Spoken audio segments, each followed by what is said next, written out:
दोस्त दोस्त ना रहा, शायद ये अब कहना पड़ेगा ट्रंप और बेंजामिन नेतन्याहू को लेकर, क्योंकि जिस तरीके से डोनाल्ड ट्रंप ने बेइज्जती की है नेतन्याहू की, ये किसी ने सोचा नहीं था। और ट्रंप के रीसेंट स्टांस को लेकर एक तरीके से पूरे इजराइल में नाराजगी है और नौबत तो यहां तक आ गई कि इजराइल के मेंबर ऑफ पार्लियामेंट को ये धमकी देना पड़ा बेंजामिन नेतन्याहू को कि अगर आपने डोनाल्ड ट्रंप की बात मानी तो हम यहां रिजाइन कर देंगे। तो आखिर ऐसा क्या किया है डोनाल्ड ट्रंप ने, आइए इस लेक्चर में समझने की कोशिश करते हैं इन डिटेल और डोनाल्ड ट्रंप के स्टैंड को समझेंगे जो इतना आसान नहीं है समझना। और आखिर क्यों वो अमेरिका जो हर वक्त इजराइल के साथ खड़ा था वो आज क्यों मुंह मोड़ रहा है। But before starting this lecture I welcome you to Sriram's IAS, serving the nation since 1985. अब ऑफलाइन हो या online, we are the lifeline.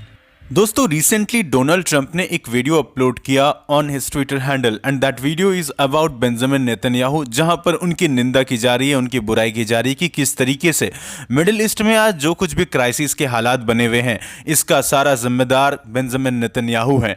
अब इस वीडियो के अंदर में बहुत ज़्यादा स्लैंगिश वर्ड का इस्तेमाल किया गया है। अब सबसे पहले इस वीडियो को देखिए। 1995 onward, the theory that the only way we're going to get rid of Hamas and Hezbollah is by toppling the governments that support them. That's Iraq, Syria, and Iran. And the guy's nothing if not obsessive. And he's still trying to get us to fight Iran this day, this week. He's a deep, dark son of a bitch, sorry to tell you. Because he's gotten us into endless wars, and because of the power of all of this in the U.S. politics, he's gotten his way. But that war was totally phony. So what is this democracy versus dictatorship? Come on. These are not even sensible. ना जैसे कि आपने देखा इस clip में professor Jeffrey D सासे, जो कि एक इकोनॉमिस्ट हैं, कैम्ब्रिज यूनिवर्सिटी में कुछ डिस्कशन चल रहे थे खास करके अमेरिका पर, अमेरिका के डेब्ट पर, उनकी इकोनॉमी पर। और उसी बीच यहाँ पर इन्होंने इजराइल का जिक्र किया, इजराइल और गाजा में जो कुछ हुआ उसके बारे में यहाँ पर बात हुआ। और ये जो क्लिप है इसे डोनाल्ड ट्रंप ने रीपोस्ट किया। Now you must be thinking कि डोनाल्ड ट्रंप ने आखिर इस तरह की वीडियो को शेयर किया ही क्यों। और यहाँ हम सब जानते हैं कि बेंजामिन नेतन्याहू और डोनाल्ड ट्रंप तो काफ़ी ज़्यादा क्लोज हैं एक दूसरे के। एंड इवन हम देख रहे थे इलेक्शन का जब कैंपेन चल रहा था तो वहाँ पे उन्होंने खुलकर यहाँ पर इजराइल को सपोर्ट किया। वो इजराइल को और बड़ा बनाना चाहते थे, ग्रेटर इजराइल बनाना चाहते थे। इवन आज को वो सपोर्ट प्रोवाइड करना चाहते थे ज़्यादा से ज़्यादा, राइट। इवन वो ईरान के साथ लड़ना चाहते थे। लेकिन अभी क्या हो गया, देखो बात समझो, क्योंकि जैसे ही इलेक्शन गया तो बात गया, ये हम नॉर्मल है ये चीज़, राइट। तो आज यही सारी चीज़ें हो रही हैं क्योंकि आज यूएस के इंटरेस्ट के लिए क्या सही है वही डोनाल्ड ट्रंप यहां पर सोच रहे हैं। क्योंकि यूएस आज के वक्त में एक बड़ा डेब्ट क्राइसिस फेस कर रहा है। इकोनॉमी आज के वक्त में यूएस का कहीं ना कहीं क्राइसिस के फेस में है। तो उस चीज को सही करने के लिए डोनाल्ड ट्रंप सीधा चाहते हैं कि अब यूएस किसी भी वॉर में घसीटा ना जाए। और यहां पर प्रोफेसर जेफरी इसी चीज को कोट कर रहे थे कि बेवजह कई बार यूएसए को जबरदस्ती यहां इजराइल के द्वारा वॉर में घसीटा गया है, जिससे अमेरिकन को काफी ज्यादा लॉस हो रहा है। एंड इवन देखो ये बातें ना आज के वक्त में अमेरिका में काफी नॉर्मलाइज हो गया है कि अब अमेरिका जिस तरीके से इंटरवीन करता था ऑल अराउंड दी वर्ल्ड वो अब नहीं करना चाहिए। अब अमेरिका फर्स्ट पॉलिसी पर चलने की जरूरत है।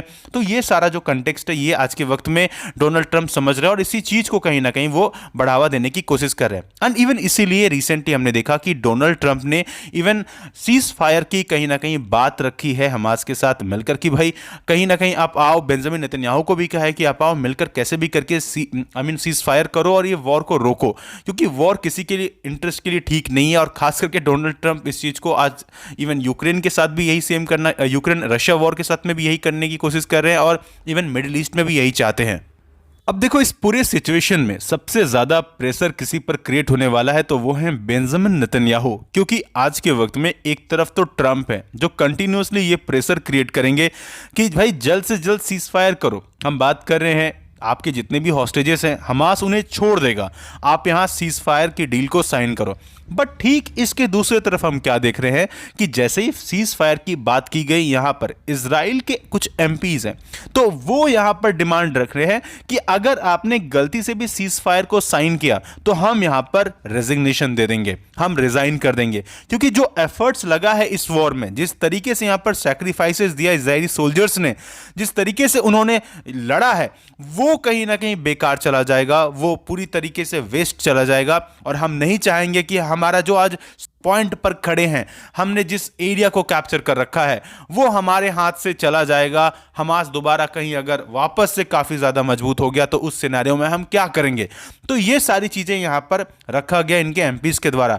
अब ये तो हो गया दो फ्रंट, तीसरा फ्रंट पर भी प्रेशर है कि ऑल अराउंड दी वर्ल्ड यहां पर क्रिटिसाइज भी किया जा रहा है बेंजामिन नेतन्याहू को कि भाई अब रुक जाओ, अब इस वॉर में इतना ज्यादा आप लोगों को मत मारो, राइट। क्योंकि बहुत ज्यादा जाने गई हैं और इसलिए अब वर्ल्ड वाइड में कहीं ना कहीं all around the world Benjamin Netanyahu के खिलाफ लोग बोल रहे हैं। और 20 जनवरी आपको याद रखना है, क्योंकि डोनाल्ड ट्रंप आपको एज अ यूएस प्रेसिडेंट यहां पर देखेंगे और फिर आपको कुछ ऐसे डिसीजंस देखने को मिलेंगे, कुछ ऐसे यहां स्टांसेस देखने को मिलेंगे जो शायद हमने यहां पर नहीं सोचा होगा, काफी अनप्रेडिक्टेबल वो होंगे। तो आने वाला 4 साल काफी ज्यादा इंटरेस्टिंग रहने वाला है। वैसे आपका क्या मानना है, do let me know in the comment section. और अगर अभी तक आपने इस चैनल को सब्सक्राइब नहीं किया है तो जल्द से जल्द करें। And at last, may God bless you all.